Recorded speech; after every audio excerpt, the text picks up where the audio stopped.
Today we're going to be testing the ZAGG InvisibleShield XTR2 tempered glass screen protector for the brand new Samsung Galaxy Z Flip 5. Now this screen protector does have blue light filtration. It should be really easy to install, and they say it's 9 times stronger than regular tempered glass. So you're definitely going to want to stick around to the end of the video because I will be doing a drop and a scratch test to see how strong this screen protector really is and whether or not it's worth your time. And if you guys do want to pick this up, I will be putting product links in the video description.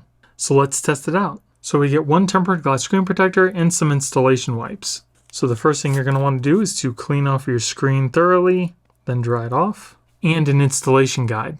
Next, you're going to take your guide and you're going to take your phone, making sure that the camera lenses are going towards the right. And we're just going to let this lay inside the case just like this. Then you're going to take your screen protector, making sure that this white sticker is going towards the arrow on your guide here. We're going to line up the little holes on the screen protector with the guideposts on the guide.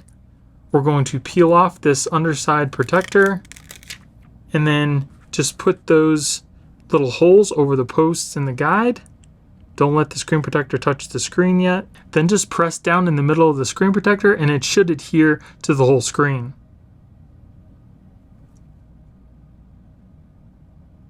And then very carefully peel off the top protector. Then you can take your phone out. And that seems like a perfect installation to me. Very nice, no bubbles, no lifting. The screen is also rounded off on the edges so it feels nice and smooth to the touch. The screen protector does feel just like the glass that's on the phone. Touch seems to be working perfectly fine.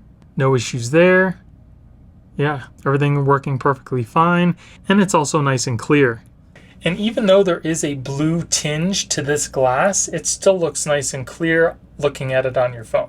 So very nice screen protector so far. Let's put our case over the top of our phone. Everything seems to fit perfectly fine. I don't see any lifting. It looks like the screen that's on the phone. Very nice. So it should be case friendly with the case that you're going to use, but the only way to really tell is to use it with your case, but it should be case friendly. Touch is very nice and smooth. Everything working perfectly fine. Now as far as fingerprints goes, it does seem to do a pretty good job at rejecting fingerprints as well, and if there are any, you can just very easily wipe those away without any effort. So everything's looking great so far. Now let's move on to the drop and the scratch test. We're going to be dropping a 2.4 ounce steel metal ball at a starting height of 2 feet. If the screen protector doesn't crack, we'll raise it up foot by foot until it eventually does. All right, so we're starting off at 2 feet. All right, we're moving on to 3 feet. Moving on to 4 feet. 5 feet. So this screen protector only lasted up until a 5-foot drop. I don't know that I would call it 9 times stronger than regular tempered glass because the Rinky and the Spigen tempered glass screen protector did much better than this. 5 foot is still good, but it's definitely not the best. So now let's move on to our scratch protection.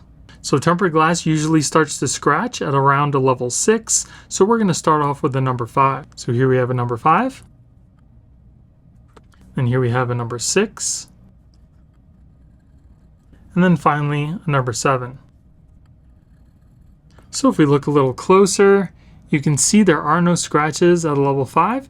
There are a little deeper at a level 6, and deeper than that at a level 7. And that's pretty much on par with every other tempered glass screen protector. So let's recap on the screen protector. Installation was super easy. It's nice and clear, feels nice and smooth on the phone. It seems to be case friendly. Drop protection was okay, about the middle of the road, and scratch resistance is on par with other tempered glass screen protectors. So even though it's not the best for drop protection, it is still a good screen protector, so I'm going to recommend it and I'm going to give it a thumbs up. And then if you want to take it off your phone, let's see if it comes off in one piece. Stays in one piece and it doesn't shatter into a million pieces. So again, if you guys want to pick this up, I will be putting a product link in the video description. And if you guys enjoyed the video, it would really help out the channel if you gave me a thumbs up and consider subscribing. Thank you guys for watching. I hope you have a great day, and I'll see you in the next one.